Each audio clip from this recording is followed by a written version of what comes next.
is greater than I. My father is greater than all. I by my own finger can't do nothing. As I hear, I judge, and my judgment is just. Not because I seek my own will, but I seek the will of my father who have sent me. Dia kata, aku tak boleh buat apa-apa pun melainkan dengan izin dari pengutus aku.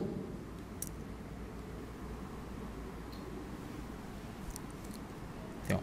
Benda yang diajar, benda yang ada di dalam Bible dengan benda yang mereka percaya adalah dua benda yang berbeza. Okay, sebagai contoh, adakah Bible itu Injil? Bible itu Injil kah? Siapa kata Bible itu Injil? Sebab apa? Sebab nama dia lain. Orang Islam, kita tak pernah mengaku Bible itu adalah Injil. We don't agree that Bible is Injil. Tetapi kita tidak menafikan mungkin ada kandungan di dalam Bible itu adalah Injil. Boleh faham tak? Okey, bagaimana kita nak tahu mana satu kandungan yang betul, mana satu kandungan yang tak betul? Macam mana? Wah, terror orang sini tengok, dah boleh buat dakwah ni. Cara kita nak tahu mana satu yang betul, mana satu yang tak betul, kita ambil Quran. Quran ni ada satu lagi nama, Al-Furqan. Apa maksud Al-Furqan? Membezakan yang hak dan batil. Mana-mana ayat yang selari dengan Quran, kita boleh accept. Boleh faham kan? Mana-mana ayat dalam Bible yang selari dengan Quran, kita boleh accept. Mana-mana ayat yang bertentangan, kita tahu ini hang memang, ni hang sudah kasih kona. Mana ayat yang tak ada dalam Quran, ambiguous, we can agree or we can disagree. Boleh faham tak? Is that clear? Sama juga. Jadi tuan-tuan, tak perlu ada masalah pun kalau tiba-tiba orang buat dakwah. Sebab yang buat dakwah ni pun di kalangan kawan-kawan kami. Yang baru-baru ni dia orang buat street dakwah secara apa? Secara serentak di seluruh Malaysia. Title dia buat Muslim Love Jesus. Dan mereka pergi buat street dakwah, jumpa orang di jalanan, jumpa orang bukan Islam di jalanan dan sampaikan Islam. Tuan-tuan bayangkan orang Kristian tiba-tiba dia tengok, you Muslim, you also love Jesus. Sebab dia rasa dia je yang cintakan Nabi Isa, ataupun dia cintakan Jesus mengikut versi dia. Boleh faham tak? Sekali kita kata we Muslim, we also love Jesus, dia pun akan terkejut. Lepas tu kita buka ayat-ayat Quran yang ceritakan tentang Nabi Isa. Saya ada kawan seorang tuan-tuan, dia masuk Islam sebab bila dia jumpa dengan seorang ustaz tu cerita tentang Nabi Isa, dan dia pula rasa ustaz tu tengah cerita pasal Tuhan dia. Dia bagi tahu, apa pasal pula Islam nak cerita pasal Tuhan saya? You cerita pasal lima Tuhan sudahlah. Dia cakap tak, dalam Islam Nabi Isa tu salah satu nabi di dalam Islam. Dan bila dia cerita, dia terangkan semua pasal Jesus Christ, orang tu akhirnya masuk Islam. Sekarang perkataan Muslim love Jesus ini digunakan untuk menyampaikan dakwah dekat masyarakat bukan Islam. So apa masalah kita sekarang? Tuan-tuan faham tak? Kita kadang-kadang masyarakat kita dah lah tak buat dakwah, orang lain buat dakwah dia pergi kacau lagi, buat pun tak mau.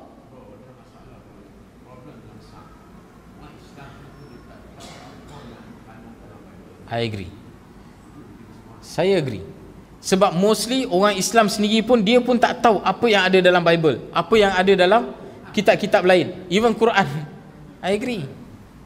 Dia tak tahu. Jadi macam mana dia nak tahu pasal agama lain? Sebab apa dia tak tahu tuan-tuan? Sebab dia tak buat dakwah.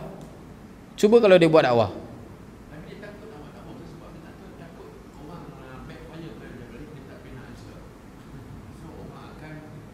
Okey, perasaan takut tu dia wujud sebab dia tak start buat. Kalau dia dah start buat, dalam proses dia buat itu, dia akan dapat pelbagai pengalaman yang akan menyebabkan dia mula tahu okey, ini sebenarnya yang ni, ini sebenarnya macam ni. Betul ke tak?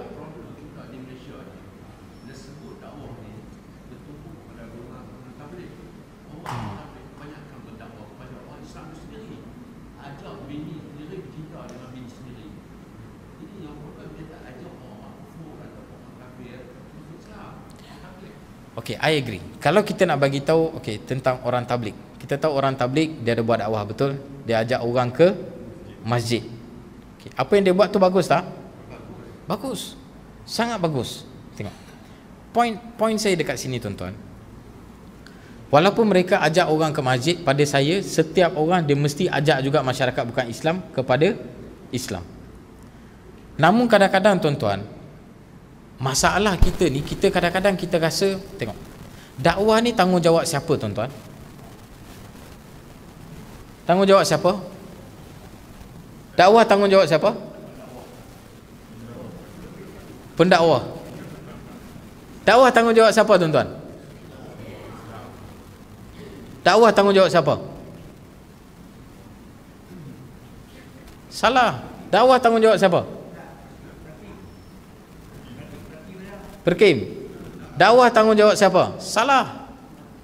Perkim saja Islam kah? Kalau dakwah ni kerja pendakwa, pendakwa saja Islam kah? Kalau dakwah ni dia kerja ustaz-ustaz saja, ustaz-ustaz je lah yang Islam. Kalau dakwah ni kerja siapa lagi? Imam-imam, imam je lah yang Islam.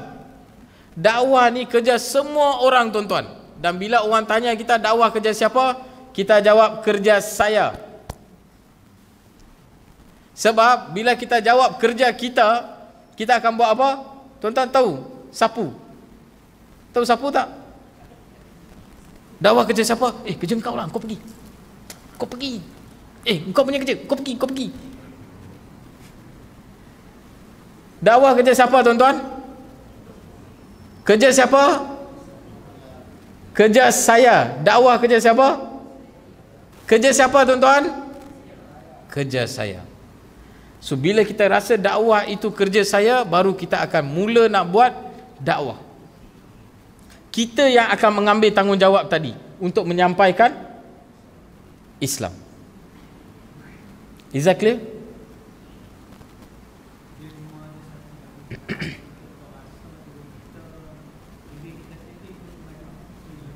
Okay, very good. Kadang-kadang kita rasa macam mana nak buat dakwah dengan orang bukan Islam ni, nak buat dakwah dekat orang. Aku sendiri pun banyak tak betul. Aku pun banyak dosa. Betul kan? Ada siapa dekat sini yang suci daripada dosa? Ada ke? Ada? Tolong angkat tangan, saya nak tengok muka sikit.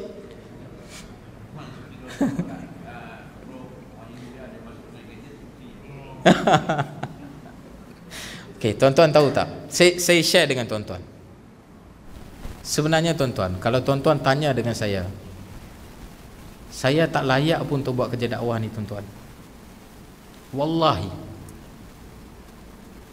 Sebab saya tahu apa dosa yang saya buat. Setiap daripada kita ni, kita tahu apa dosa yang kita buat. Kalaulah kita keluar daripada rumah, dan kalau keluar satu TV dekat belakang kita tunjuk apa yang kita buat, nescaya kita takkan keluar pun daripada rumah. Sebab kita tahu apa dosa yang kita buat. Namun tuan-tuan tahu tak kenapa saya masih buat kerja dakwah? Sebab saya tahu saya banyak dosa tuan-tuan. Semoga dengan buat kerja dakwah ini Allah Subhanahu Wa Taala akan ampunkan dosa saya. Sebab ganjaran yang paling besar ni Allah bagi melalui kerja dakwah. Sebab tu pada saya, siapa yang rasa diri dia ada dosa, dialah yang kena buat dakwah. Siapa yang rasa dia dah banyak pahala dan memang confirm syurga, tak payah buat. Tak payah. Tak ada masalah. Sebab hang memang confirm syurga.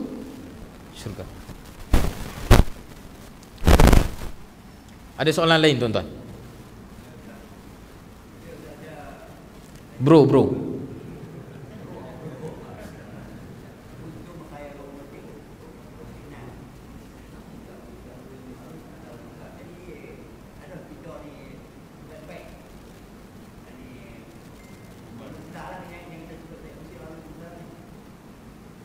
Dekat Malaysia.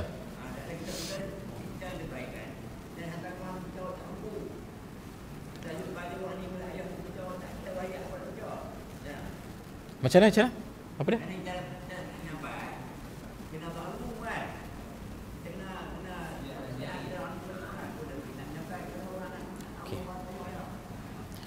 Okay, macam mana kita nak betul ke? Kalau betul soalan dia, macam mana kita nak sampaikan Islam dalam keadaan kita tak bersedia?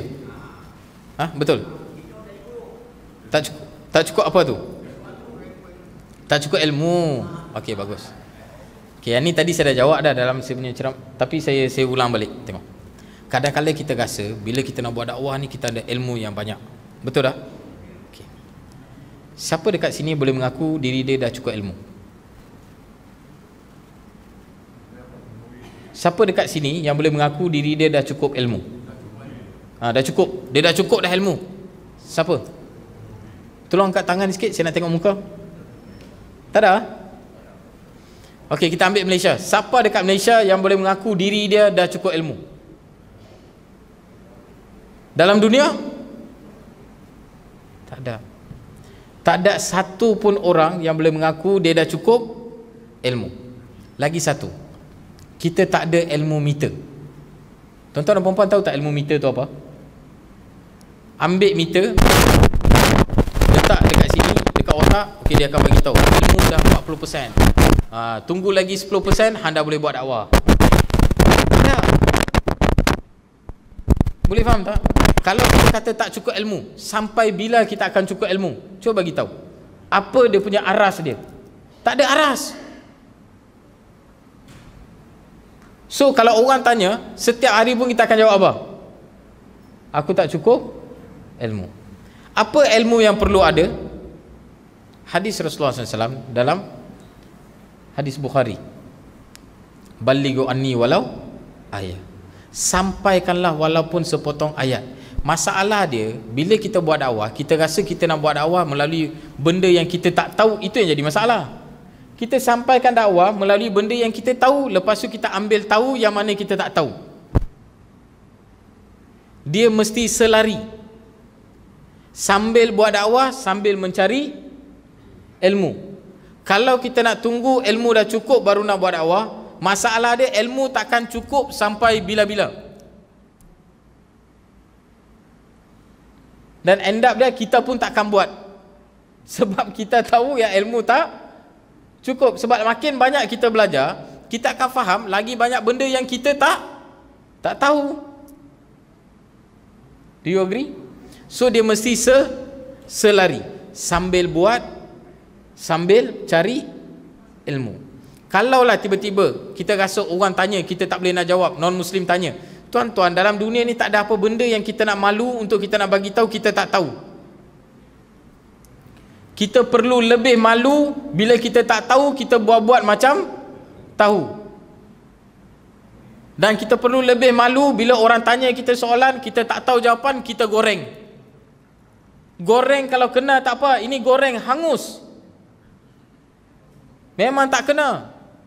Kalau tak tahu, cakap terus terang, you tanya soalan cukup baik, saya pun tak pernah terfikir tentang soalan ini, you bagi saya masa sikit untuk saya dapatkan jawapan. Dia akan lebih appreciate kita sebab dia rasa kita jujur, daripada kita duk main. Boleh faham tak tuan-tuan? Mungkin kita risau, kita rasa kalau orang tanya kita tak boleh nak jawab macam mana.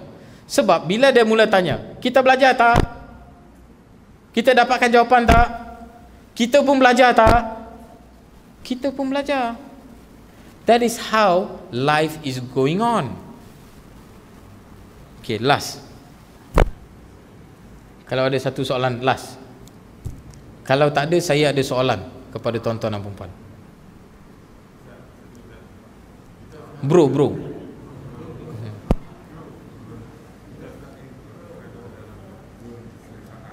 Okey, betul.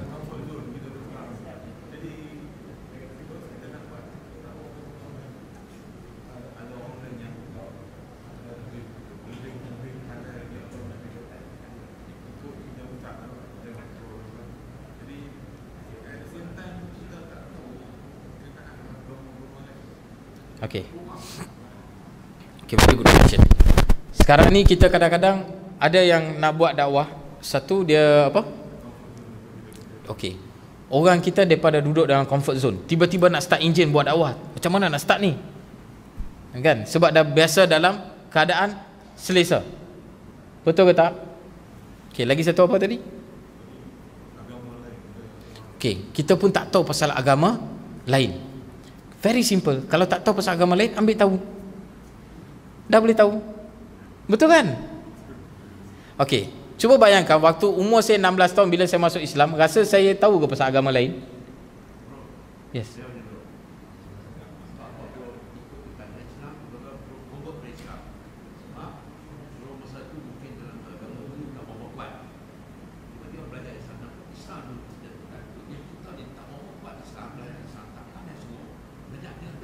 Dia masuk sana pula. Okay, I agree. Jadi kalau kita nak mantapkan diri kita, mana dah ilmu tadi, kita mendalami sesuatu ilmu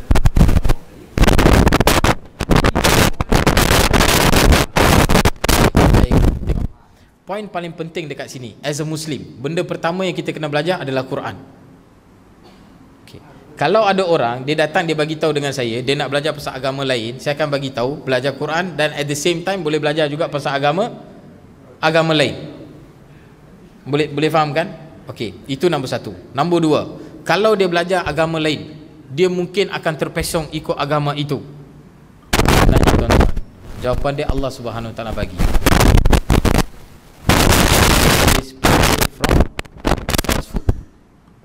Kebenaran ini akan sentiasa lebih menyerlah daripada kebatilan. So kita tak payah nak risau. Hanya orang yang tak berakal sahaja yang boleh faham tak? Dan kalau ada satu orang yang so called dia kata dia seorang Muslim, kalau satu orang dia kata dia sebagai seorang Muslim dengan membaca kitab lain, kalau dia boleh convert, maksud dia he is not a Muslim at the first place. Maksud dia pun tak tahu pasal Islam. Kalau dia tak tahu pasal Islam, then he is not a Muslim. Kita bukannya determine a Muslim or non-Muslim by name. Adakah kalau nama Ahmad dia mesti wajib seorang Muslim? Adakah kalau nama Muhammad dia mesti wajib seorang Muslim? Kalau dia Muhammad tapi dia mensyirikkan Allah, dia sama je dengan non-Muslim. Very simple. Do you agree? Dan kalau akidah dia boleh terpesong hanya dengan benda itu saja, maksud dia memang tak ada akidah pun. Sebab tu boleh terpesong. Dia ada ke tak ada ke sama je bagi saya. Do you get the point? Okay. Itu satu.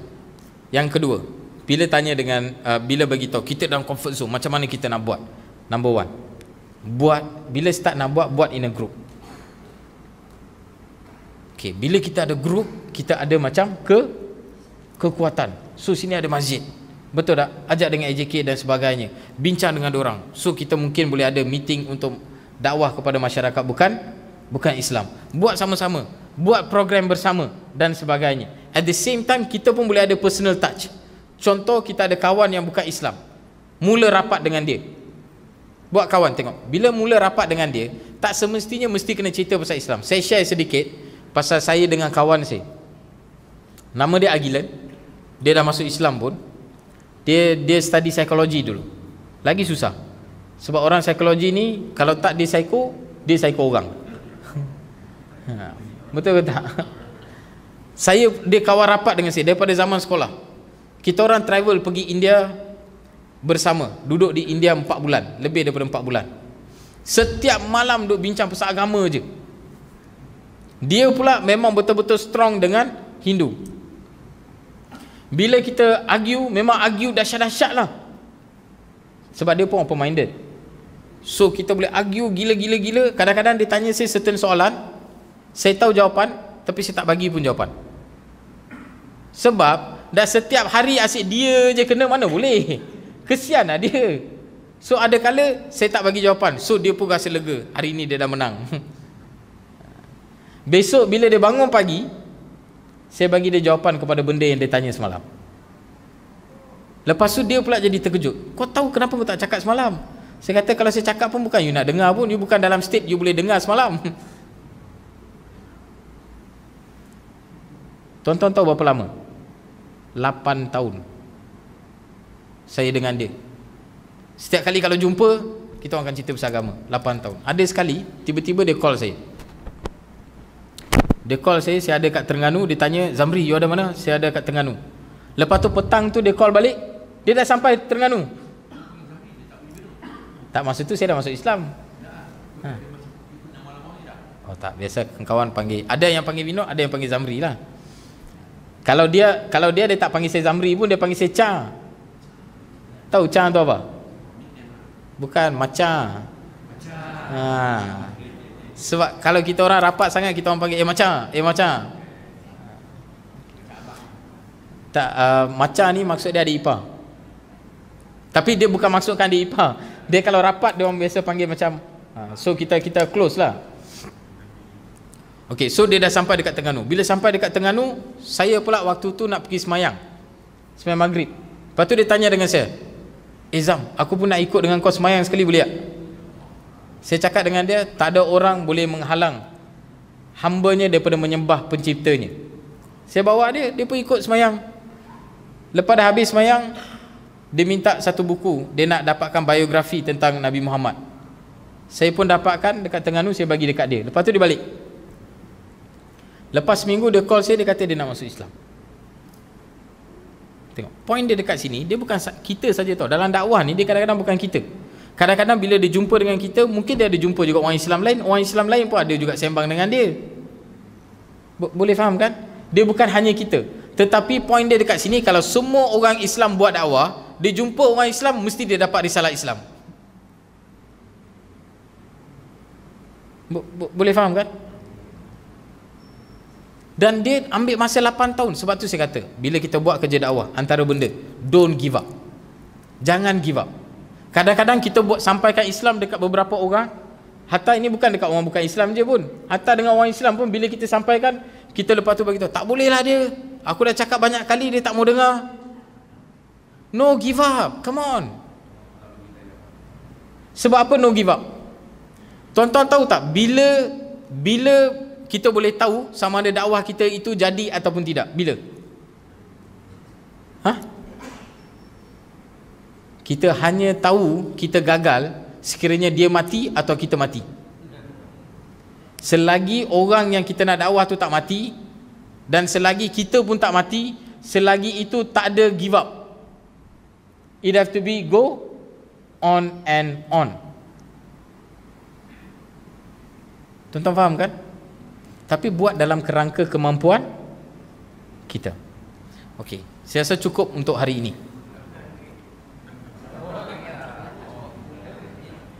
Kita nak buat qiyamul lail ke? Okay.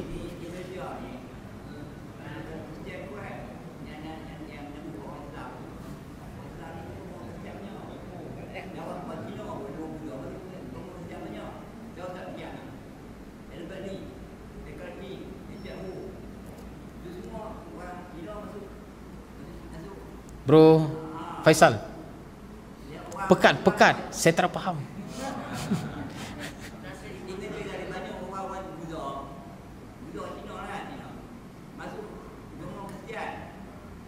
Cina masuk Kristian. Okey. Okey. Richard Ho. Okey. Oh, okey.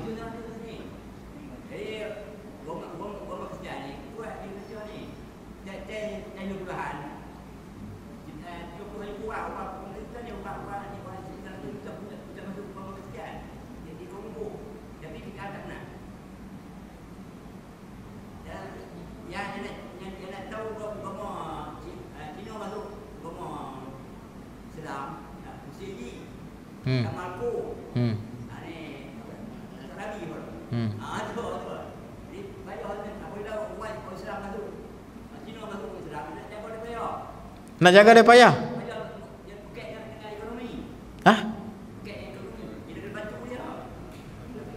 Apa?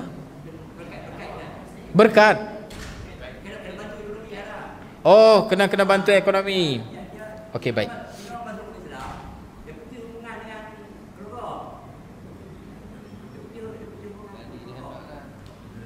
Okey, baik. Saya just nak bagi sedikit penjelasan. Bila kita nak buat dakwah ni tuan-tuan, kadang-kadang bila kita tengok orang yang masuk Islam, kita rasa orang masuk Islam ni dia lebih mudah nak buat dakwah. Betul tak? Betul ke tak? Dan bila kita tengok, kalau macam saya India kan, oh orang India buat dakwah dengan India lagi mudah. Cina buat dakwah dengan Cina lagi mudah. Melayu dah semua Islam. Okey, saya ambil contoh macam ni. Kalau tuan-tuan jumpa mualaf, orang yang masuk Islam, cuba tanya dekat 10 orang yang masuk Islam, tanya dengan dia siapa yang bawa dia masuk Islam. Tuan-tuan akan dapati lebih daripada 7 bukan bangsa dia. Saya masuk Islam bukan orang India, bukan mamak. Saya masuk Islam orang Melayu.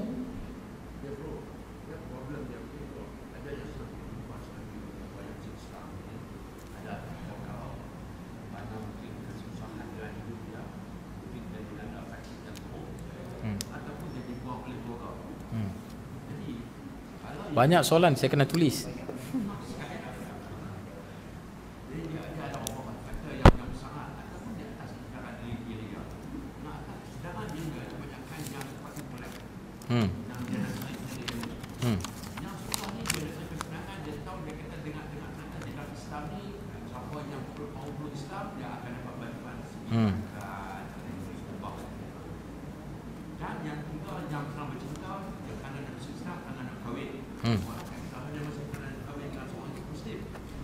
Okey, saya dah dapat soalan. Kejap. Kita short time. Boleh no? Okey, tengok. Saya jawab yang tu dulu. Tengok. So maksud dia dekat sini, apa yang saya nak bagi tahu, dia tak semestinya bangsa itu yang kena dakwah. Sebagai contoh, siapa yang bawa Islam ke tanah Melayu? Orang Melayu ke? Orang Melayu ke? Siapa yang bawa Islam ke negara Cina? Orang Cina ke? Hah?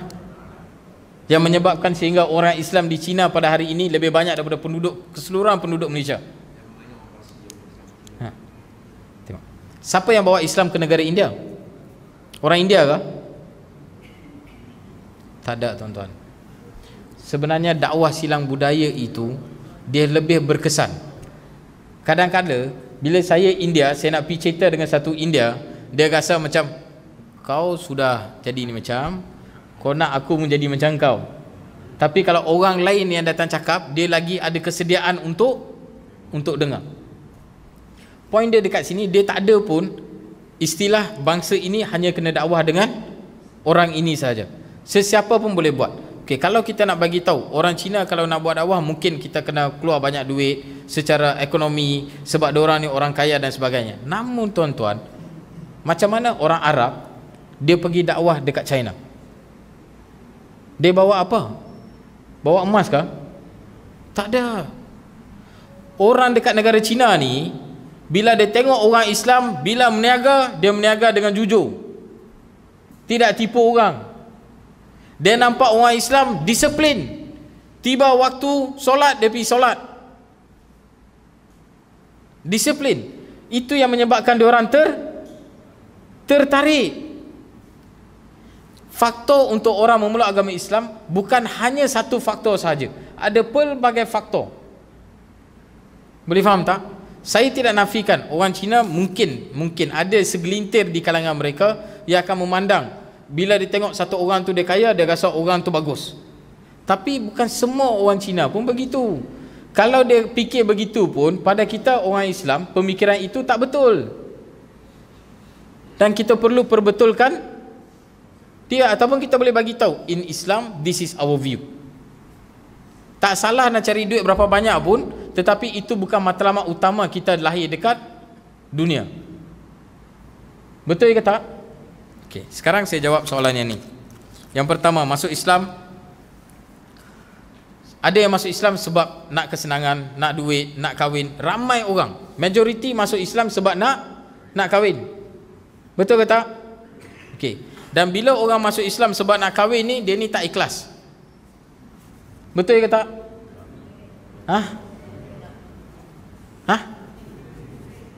Orang tak dengar ni. Yuk. Saya pun tak tahu apa dia. Okey, orang yang masuk Islam sebab nak kahwin ni, dia tak ikhlas, betul kan? Betul? Betul kan? Tuan-tuan, saya nak bagi tahu satu perkara. Sekarang ni kita imbas kembali di zaman Rasulullah SAW. Zaman Rasulullah SAW ada sahabat. Sahabat tahu, sahabat. Belakang nama dia ada title R.A. Ada R.A. Sahabat ni, sahabat. Ada sahabat di zaman Rasulullah SAW masuk Islam sebab nakkan perlindungan. Ada sahabat yang masuk Islam disebabkan mereka melihat Islam secara ekonominya telah kuat dan dia memeluk agama Islam. Ada sahabat yang masuk Islam disebabkan perkahwinan. Hatta Rasulullah SAW sendiri menggunakan asbab perkahwinan menyebabkan beberapa kabilah memeluk agama Islam. Poin dia dekat sini bukan sebab apa dia masuk Islam, tetapi selepas dia memeluk agama Islam, apa yang dia buat dan bagaimana kita membentuk dia. Di zaman Rasulullah SAW, Rasulullah dan para sahabat yang lain telah membentuk orang-orang yang memeluk agama Islam pada peringkat permulaan sehingga mereka mendapat title RA radhiyallahu anhu. Walaupun pada peringkat permulaannya dia masuk Islam sebab nak kahwin, tapi apabila dia mengenali Islam, nescaya dia tidak lagi menjadi Islam sebab kahwin. Kalau dia cerai pun dia tetap akan kekal sebagai seorang Islam. Saya kenal tokoh-tokoh saudara baru yang masuk Islam ini, yang pada peringkat permulaannya dia masuk Islam sebab nak kahwin. Hari ini dia pendakwah yang terkenal. Poin dia dekat sini bagaimana kita membentuk mereka. Kadang-kadang bila kita selalu sentuh, oh masuk Islam mesti kena apa? Kena ikhlas dan sebagainya. Orang yang masuk Islam, dia sebab nak kahwin pun dia pun auta.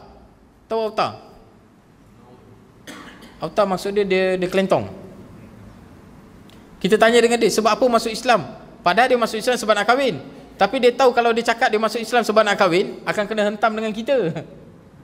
So dia pun, sebenarnya saya masuk Islam kerana Allah. Kalau masuk Islam sebab kahwin, salah ke? Salah ke? Kalau masuk Islam sebab ekonomi, salah ke? Salah ke? Yang salah tu bila masuk Islam tak hidup sebagai seorang Muslim, itu baru salah. Do you agree? Betul ke tak? Tengok, even dalam Islam ada asnaf mu'allaf lagi. Asnaf mu'allaf ini dia boleh jadi juga untuk orang yang nak menjinakkan diri dengan Islam. Dia tak semestinya orang yang dah masuk Islam. Orang yang kita nak jinakkan diri pun kita boleh bagi zakat. Kita tahu di zaman Rasulullah SAW, Rasulullah pun ada bagi untuk nak jinakkan hati orang. So adakah orang yang terima zakat kalau dia masuk Islam, dia masuk Islam tak ikhlas? Okey, sekurang-kurangnya diorang ada sebab dia masuk Islam, katalah sebab kahwin. Dia masuk Islam sebab duit. Dia masuk Islam sebab apa-apa je lah. Tuan-tuan masuk Islam sebab apa? Kita dah tanya orang kan. Kita dah tanya orang. Orang masuk Islam sebab tu, sebab ini, apa semua. Saya nak tanya dengan tuan-tuan pula, tuan-tuan masuk Islam sebab apa? Sebab mak bapak Islam. So ikhlas sangat ke? Ikhlas sangat? So kalau mak bapak kapiak,